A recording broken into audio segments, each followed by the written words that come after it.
Cuando nació mi bisnieto, lo supe por la vecina. Ni siquiera por una llamada, ni un mensaje, nada. Fue doña Teresa, la que vive enfrente, quien me dijo mientras barría su banqueta: «Don Ernesto, felicidades, ya es bisabuelo». Yo me quedé helado, con la escoba a medio aire, como si me hubiera caído un cubo de agua helada encima. «¿Cómo lo supo usted?», le pregunté. «Pues lo vi en el Facebook de tu nuera. Publicaron una foto del bebé con el padre Francisco, recién salido del bautizo». Me costó tragar saliva. El bautizo ya había pasado. No solo no me invitaron, ni siquiera me lo mencionaron. Me senté en la mecedora del porche, mirando el horizonte como si ahí pudiera encontrar una respuesta. No era la primera vez que me dejaban fuera. Desde que mi esposa murió hace 5 años, he ido sintiéndome como un mueble viejo, como un perchero al que ya nadie cuelga ni el sombrero. Mi hijo mayor, Ramón, cada vez me visita menos, siempre con excusas: el trabajo, las niñas, el tráfico. Y su mujer, esa Clara, siempre con esa sonrisa falsa, como de cortesía, como si cada palabra conmigo fuera una obligación social. Pero esto, lo del bautizo, fue distinto. Fue una puñalada. Yo bauticé a Ramón con mis propias manos mojadas de agua bendita. Lo cargué en la pila mientras el padre Aurelio le echaba agua sobre la frente. Lo recuerdo como si fuera ayer. ¿Y ahora? ¿Ni una silla para mí en la iglesia? No dije nada. No reclamé. No fui a tocar puertas ni a buscar explicaciones. ¿Para qué? Aprendí hace mucho que hay humillaciones que se castigan mejor con silencio. Me fui para adentro. Cerré la puerta con llave. Y esa noche saqué del cajón de mi escritorio el sobre con mi testamento. Llevaba años sin tocarlo. La última vez que lo actualicé fue cuando nació mi nieta Valeria, la hija de Rodrigo, mi segundo hijo. En ese entonces, aún creía que la familia era una red que nos sostenía a todos. Ahora veo que para muchos es solo una red para atrapar lo que pueden cuando uno ya no tiene fuerza. Leí mi testamento, despacito, con mis lentes bien puestos. Tenía mi casa, que construí con mis propias manos en el barrio del Rosario, hace más de 40 años.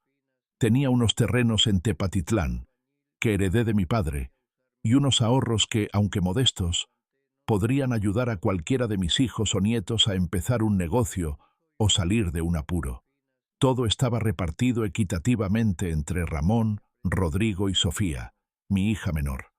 Pero esa noche, al calor de la injusticia, sentí que eso no era justo. Justo no es dar en partes iguales, justo es dar según el corazón.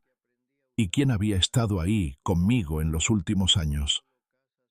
Mateo, el hijo de Sofía, el único que me llamaba cada domingo sin falta, el que pasaba a verme después de clases en la universidad, el que me traía pan dulce los sábados y se sentaba conmigo a ver los partidos del Atlas, aunque él fuera del América. Mateo, que no tenía nada que ganar, pero aún así venía. A él sí lo vi llorar el día del sepelio de mi esposa. A él sí le importaba mi vida, mis historias, mis dolores. Y, por sobre todo, nunca me hizo sentir viejo ni inútil. Me trataba con el respeto que uno espera de sangre propia. Así que redacté de nuevo el testamento. Le dejé todo a Mateo, la casa, los terrenos, los ahorros, todo, pero no con rencor. No, lo hice con una paz extraña, como cuando uno acomoda las cosas de la cocina sabiendo que ya no va a cocinar más. Solo dejé una carta, escrita de mi puño y letra, que el notario debía entregar junto con la lectura del testamento. En ella explicaba mi decisión.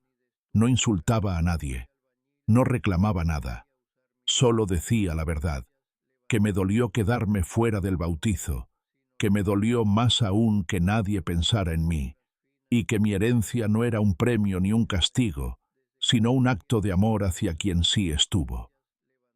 Durante los siguientes meses no hablé del tema con nadie, ni con Mateo.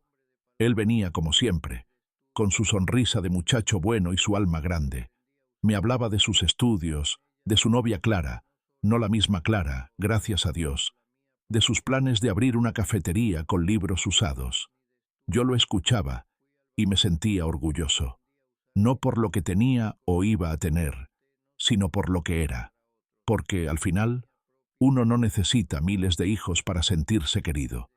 A veces basta uno que no olvide llamarte el día de tu cumpleaños, aunque solo sea para decir: abuelo, ¿cómo estás? Pasaron 2 años desde el bautizo. Me fui apagando despacito, como vela de altar al final de misa. El médico decía que era la edad, el corazón, la presión. Yo sabía que era el alma, que ya no encontraba para qué seguir. Me dolía más la ausencia emocional que el cuerpo. Pero me fui tranquilo, con la certeza de haber dejado mi última palabra escrita. No una palabra amarga, sino justa. No un grito, sino un gesto.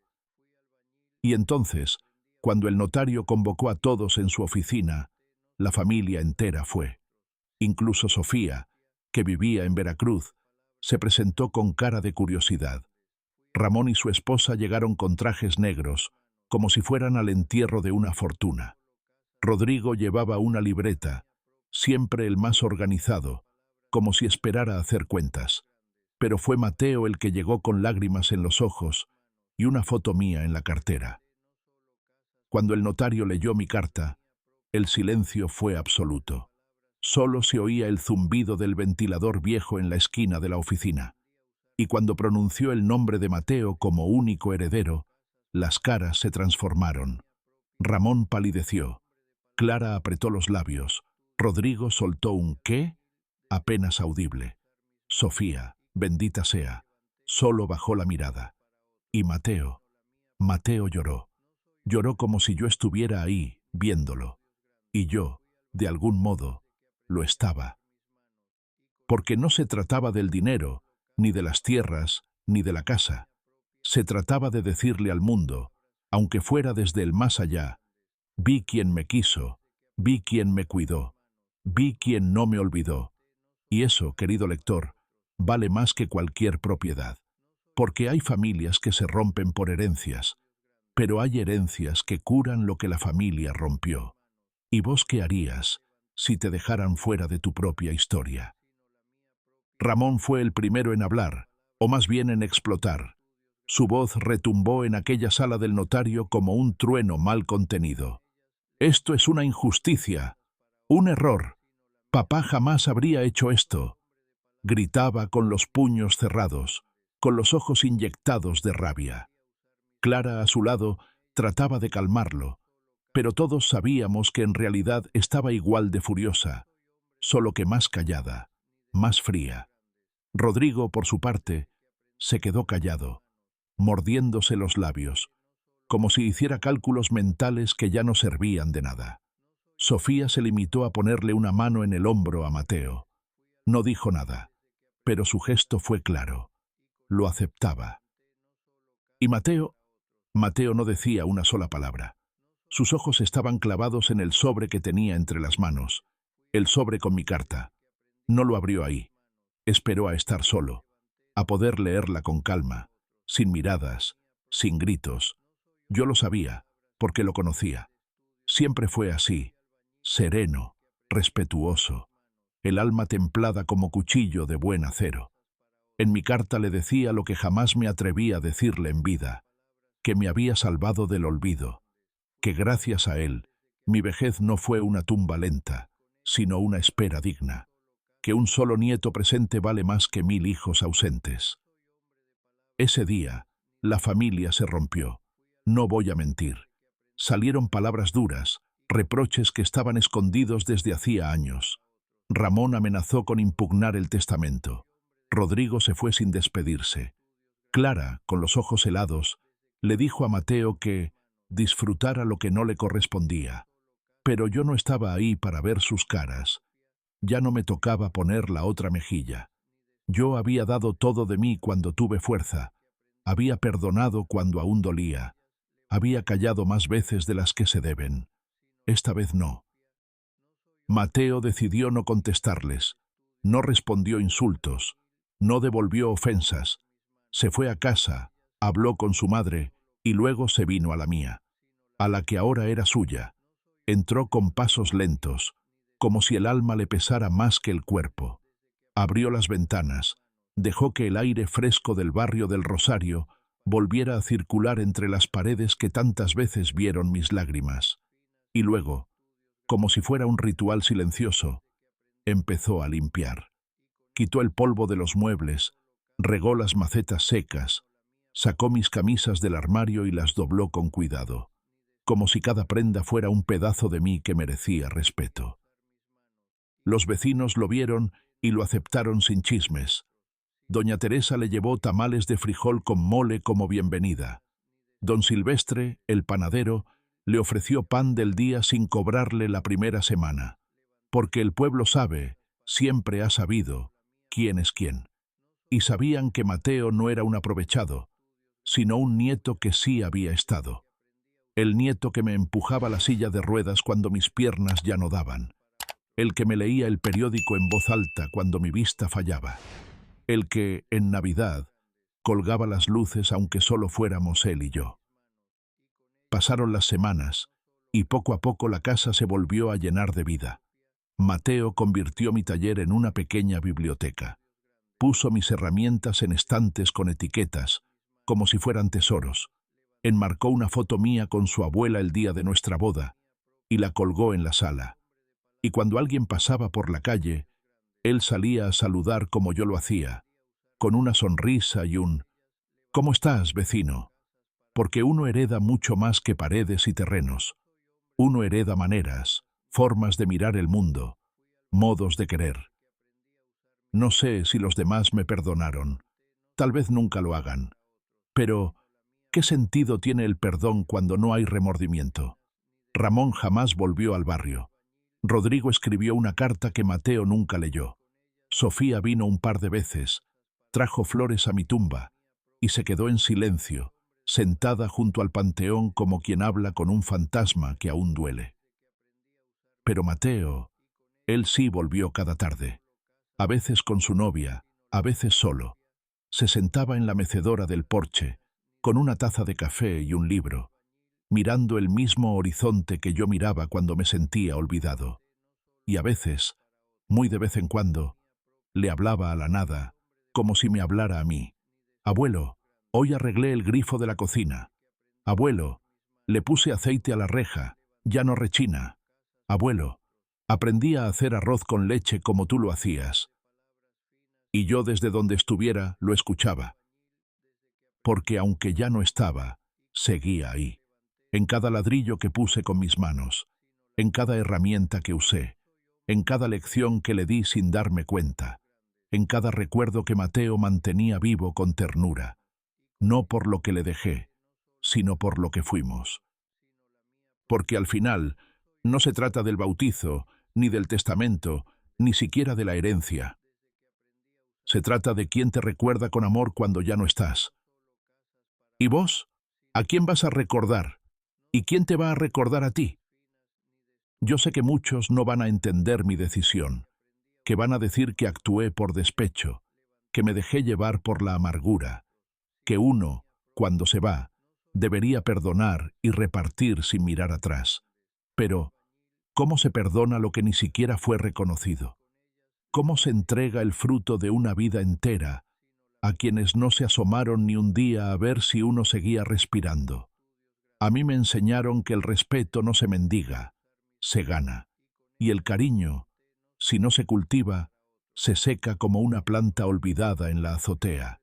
Yo regué a todos con mi esfuerzo, con mis manos partidas, con mi espalda doblada después de tantas horas cargando tabiques bajo el sol de junio. Y cuando más los necesité, se hicieron sombras. Mateo fue distinto. No era el más cercano en sangre, pero sí en alma. El único que, sin buscar nada, lo dio todo.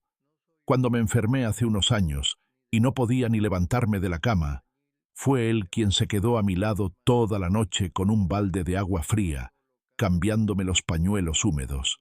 Fue él quien me decía: «Aguanta, abuelo, vas a estar bien», como si sus palabras fueran escudos contra la muerte. Yo veía en sus ojos un reflejo de lo que había sido yo de joven. Terco, trabajador, soñador, pero sobre todo, leal. Leal como ya pocos lo son. Recuerdo una tarde, poco antes de que el cuerpo empezara a rendirse, que nos sentamos en la banqueta a tomar un café con piloncillo. Había llovido fuerte ese día, y el aire olía a tierra mojada, a hojas caídas, a promesa de limpieza. Mateo me preguntó sin rodeos: «Abuelo, ¿tú crees que la familia siempre te cuida?» Me quedé callado, mirando cómo el agua corría por la orilla de la calle, llevando hojas, piedritas, hasta basura. «La familia, hijo», le dije después de un rato, «no es solo sangre. Es quien te escucha cuando no tienes fuerzas para hablar. Es quien se queda cuando los demás ya se fueron. Es quien no te olvida, aunque estés lejos». Yo había esperado toda mi vida a que mis hijos me vieran, no con los ojos, sino con el corazón. Pero se fueron alejando. Primero un poco, luego más. Primero con pretextos, luego con indiferencia. Y cuando uno se vuelve viejo, esas ausencias pesan más que cualquier enfermedad. Me decían que estaban ocupados, que no podían venir. Pero sí podían irse de vacaciones a Cancún, sí podían organizar bautizos con 30 invitados y mariachi, sí podían subir fotos a las redes mostrando sonrisas que no me incluían. ¿Y yo? ¿Qué era yo para ellos? ¿Una obligación? ¿Un trámite? Durante mucho tiempo guardé silencio. No quería ser el viejo amargado que se queja de todo, pero el silencio también cansa. Y cuando Mateo me abrazaba sin decir nada, como entendiendo todo, supe que no estaba equivocado, que había amor verdadero en él, amor sin interés, amor del que ya casi no se ve. Cuando el notario leyó mi carta, también leyó un párrafo final que escribí con el alma. Decía así: «Si estás escuchando esto, Mateo, es porque lo mereces, no por lo que hiciste, sino por lo que fuiste. Gracias por quererme sin esperar herencia. Gracias por recordarme que mi vida no fue en vano. A ti te dejo lo que tengo, pero también lo que soy. Mis recuerdos, mis errores, mi historia. No es mucho, pero es todo lo que tengo». Después de eso, me cuentan que Mateo no habló. Solo se levantó, estrechó la mano del notario y salió caminando despacio. Me lo imagino bajando las escaleras, con el sol cayéndole en la cara, con el alma revuelta. No sé si lloró, no sé si se sintió feliz o triste, pero sé que entendió, porque me conocía. Hoy, desde donde esté, lo veo entrar a la ferretería que lleva mi nombre, hablar con los vecinos, saludar a los niños del barrio, regalar tornillos a quien no tiene para pagarlos. Lo veo quitarle el polvo a los recuerdos sin miedo. Y lo veo, cada noche, encender la luz del porche, como si esperara que yo regresara de algún mandado largo. Porque así es el amor verdadero. Espera sin pedir nada. Y a vos, que estás leyendo esto con el corazón abierto, te digo una cosa: no dejes para después los abrazos. No te olvides de los viejos que te enseñaron a caminar. No te creas que el tiempo lo perdona todo, porque a veces uno se va, pero deja escrito quién fue familia y quién solo fue apellido. ¿Y vos? ¿En tu familia? ¿Quién te recordará cuando ya no estés? A veces pienso en cómo será el día en que me toque partir del todo, cuando ya no quede ni mi sombra bajo el farol de la esquina, ni mis huellas en el polvo del patio. Me imagino el silencio en la casa, la mecedora quieta, las herramientas colgadas sin que nadie las toque, la radio apagada sin mi voz tarareando coplas viejas. Pero ya no me da miedo, porque sé que Mateo va a seguir ahí. Él va a cuidar este pedacito de vida que dejé entre ladrillos y fotos enmarcadas, entre el aroma a café recién colado y las mañanas de domingo con pan de nata de la señora Trini. No sé si pondrá una foto mía en la repisa o si contará historias mías a sus hijos cuando los tenga, pero sé que me llevará en el alma, y eso es más que suficiente. A mí me enseñaron de chico que lo más importante que puede dejar un hombre no es dinero, ni tierras, ni títulos. Es la manera en que lo recuerdan. Es sí, cuando alguien pronuncia tu nombre, Lo hace con cariño o con desprecio. Y aunque me dolió, vaya que me dolió, darme cuenta de que mis propios hijos me veían como un estorbo, también entendí que el cariño verdadero no se exige, se reconoce. No todos tienen la fortuna de encontrarlo en vida. Yo lo encontré en Mateo.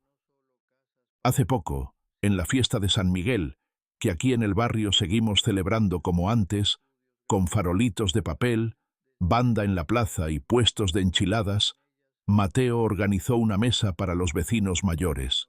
Invitó a don Chema, que ya apenas camina, a doña Remedios, que es viuda desde hace una década, y a varios más que, como yo, han sido olvidados por los suyos. Les sirvió pozole, les regaló una bolsita de dulces de tamarindo, y hasta les consiguió una serenata con el trío Los Madrugadores de Teocaltiche.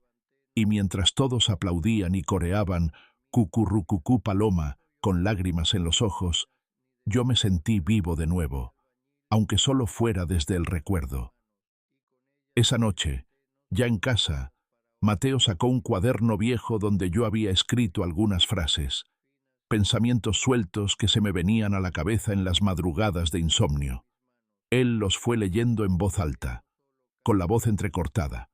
Una decía: la vida no se mide por lo que uno recibe, sino por lo que uno da cuando ya no tiene fuerzas. Otra: no le temas a la soledad, témele a que nadie note que te fuiste. Y una más, la que más me marcó: no esperes al entierro para llevarle flores a tu padre. Mateo cerró el cuaderno y me miró como si yo aún estuviera ahí, a su lado. Me habló, aunque no hubiera nadie para responderle. Te llevé flores en vida, abuelo, y no dejaré que se marchiten. ¿Y saben qué? Esa es mi paz, esa es mi justicia, que al final, en medio de tanto olvido, alguien sí vio, alguien sí escuchó, alguien sí valoró. ¿No es eso lo que todos queremos? Ser vistos, ser recordados con amor, no como una carga, sino como una raíz, porque uno no vive para siempre. Pero si plantó bien sus raíces, su sombra sigue dando cobijo, aunque ya no esté el tronco. Ahora, cuando el viento sopla fuerte en la tarde y hace chocar las persianas de madera de la casa, yo sé que es mi forma de seguir hablando con Mateo, de decirle que siga, que no afloje, que no permita que el mundo le robe la ternura, porque esta vida puede ser dura, ingrata, ruidosa, pero también tiene instantes de dulzura tan intensos que hacen que todo valga la pena. Y yo tuve uno de esos instantes. Se llamó Mateo, y me llamó abuelo. ¿Y vos? ¿A quién estás viendo realmente? ¿A quién vas a recordar cuando ya no pueda hablar? Porque uno no sabe cuánto pesa el silencio, hasta que ya es tarde. Ahora que los días se hacen más cortos y el aire trae consigo ese olor a leña y tierra húmeda que anuncia el fin del año, me encuentro pensando en todo lo que fue y en lo que no fue. He vivido lo suficiente como para saber que el alma también se cansa, pero no se rinde. Uno no se quiebra de un día para otro. Se va desgastando en silencio, como los peldaños de una escalera vieja, hasta que un día cruje y nadie lo escucha. Y aún así, aquí sigo, aferrado a lo poco que queda, que en realidad es lo más valioso: la memoria, el afecto verdadero, los pequeños gestos que se quedan tatuados en el pecho. Desde que Mateo vive aquí, la casa ha cambiado de aire. No es que haya hecho grandes remodelaciones, no. Sigue siendo la misma fachada de ladrillo rojo, la misma reja negra que rechina al abrirse, el mismo alero donde se anidan las golondrinas en primavera. Pero hay algo distinto, una calidez, una intención. La mesa de la cocina vuelve a tener migas por la mañana. El fogón huele a café y canela. La radio, que estuvo años apagada, vuelve a sonar con boleros viejos, de esos que te estrujan el corazón aunque no quieras. Un domingo por la tarde, mientras colgaba faroles de colores en el porche para el Día de Todos los Santos, Mateo se detuvo y me miró, como yo lo miraba a él cuando era niño, desde lejos, sin interrumpir, y dijo en voz baja, casi para sí mismo: «Abuelo, ojalá hubieras visto esto. Ojalá hubieras sabido cuánto te quiero. Me gustaría decirle que sí lo supe, que cada vez que me llamaba, cada vez que me acercaba una cobija sin decir nada, cada vez que me limpiaba las gafas empañadas sin pedirme permiso, yo lo sabía. Pero uno se vuelve torpe con los afectos cuando ya ha recibido tanto desdén. A veces, los agradecimientos más sinceros se quedan atascados en la garganta. El pueblo también ha cambiado. Ya no suenan los carros con altavoces anunciando pan de muerto o los elotes cocidos. Ahora todo se hace por teléfono, por aplicaciones. Pero aún hay viejitos que se sientan en la plaza con sombrero y bastón, como yo solía hacer. A veces me los imagino hablando entre ellos, compartiendo silencios, como si fueran soldados que regresaron del frente de batalla y supieran cosas que los jóvenes no entenderán jamás. Nos une el haber sobrevivido al abandono. Y sin embargo, no guardo rencor. No quiero que esta historia termine con amargura, porque no fue escrita desde la rabia, sino desde el deseo de ser visto, comprendido, respetado. Ramón, Rodrigo y Sofía. Ojalá un día comprendan. No les deseo mal. A ninguno. Cada quien carga su propio dolor, su propio orgullo, sus propias heridas. Quizá yo también fallé. Quizá fui demasiado rígido, demasiado callado, demasiado viejo antes de tiempo. Pero si algún día se sientan solos, si miran al cielo buscando una señal, ojalá se acuerden de mi voz llamándolos a cenar, de mis manos llenas de polvo amasando pan, de mi risa apagada contando las mismas historias una y otra vez. Porque a fin de cuentas, todo lo que hice en esta vida lo hice por ellos, por mis hijos, por mi esposa, por mi familia, incluso cuando me dieron la espalda, incluso cuando no fui invitado al bautizo de mi propio bisnieto, incluso cuando me borraron de las fotos, yo seguí ahí, como un roble viejo al que nadie riega, pero que sigue dando sombra por pura dignidad. Y gracias a Dios, la vida me regaló esa última oportunidad con Mateo. Él fue mi recompensa, mi cosecha tardía, el fruto que uno ya no espera, pero que llega jugoso, sincero, cálido. Él me demostró que todo valió la pena, que no morí en vano, que fui alguien para alguien. Ahora, cuando camino despacito por el pasillo rumbo al patio y veo las bugambilias floreciendo, me detengo un momento, respiro hondo y me dejo bañar por el sol tibio de la tarde. Cierro los ojos y le hablo a Dios en silencio. Gracias por dejarme llegar hasta aquí. Gracias por no dejar que me fuera sin ver el amor verdadero. Gracias por darme paz. Y vos que estás leyendo esto, que quizás te has sentido olvidado, que crees que todo lo que diste nadie lo notó, te lo digo desde mi alma de viejo cansado pero vivo. No estás solo. No todo se pierde. El amor que sembraste, aunque tarde, florece. Solo hay que tener paciencia, porque cuando menos lo esperas, alguien toca la puerta, te mira a los ojos y te dice, gracias, abuelo. ¿Y sabes qué? Con eso basta. Una mañana, no hace mucho, Mateo me encontró dormido en la mecedora del porche, con la cabeza echada hacia atrás y la boca entreabierta. Me despertó suavecito, como uno despierta a un niño que no quiere asustar. Abuelo, entra, hace fresco, me dijo. Y yo abrí los ojos y lo vi ahí, de pie, igualito a como era su madre a esa edad, pero con la mirada más limpia, más noble. Le sonreí y le dije que el sol me estaba acariciando los huesos, que no me dolía nada, que me sentía completo. Y no mentía. Por primera vez en muchos años me sentía ligero, como si todas las culpas, todas las ausencias, todos los silencios hubieran encontrado su lugar. Esa noche cenamos en la cocina. Hicimos unas lentejas con chorizo, como las que preparaba mi madre los viernes. Mateo puso la radio. Sonaban rancheras suaves, de esas que hablan de corazones rotos pero con dignidad. Y mientras comíamos, hablamos de todo y de nada. Me preguntó si me arrepentía de algo, y le respondí que sí, claro, cómo no. Pero también le dije que los arrepentimientos no se cargan como piedras, se entierran como semillas, y si uno tiene suerte, algún día florecen en forma de perdón. Mateo me miró en silencio. Luego se levantó, sacó un sobre que tenía guardado y me lo dio. «Esto es para vos», me dijo. Era una carta escrita con su puño y letra. Decía que él también había tenido miedo. Miedo de no ser suficiente. Miedo de no haber llegado a tiempo. Miedo de no haberme dicho lo importante mientras aún podía. Y al final de la carta, con letras grandes, decía: «Gracias por elegirme, abuelo. Nunca te voy a fallar». Lloré, lloré como un niño, porque entendí que no se trataba solo de herencias ni de testamentos, sino de dejar algo más profundo, un legado. Y el mío, al final, no fue una casa ni unos terrenos, sino la certeza de que fui amado y que supe amar, a pesar de todo, que pude corregir lo que la vida había torcido, que no me fui con las manos vacías ni con el corazón seco.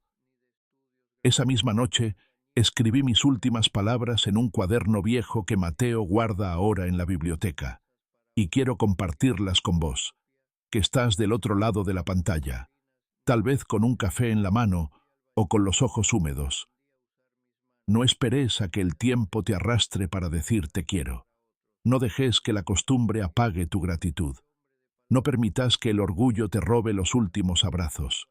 Si hay alguien que te cuidó, que te dio, que te sostuvo, no lo olvides, porque un día, cuando estés solo, vas a entender que no hay mayor riqueza que haber sido importante para alguien de verdad.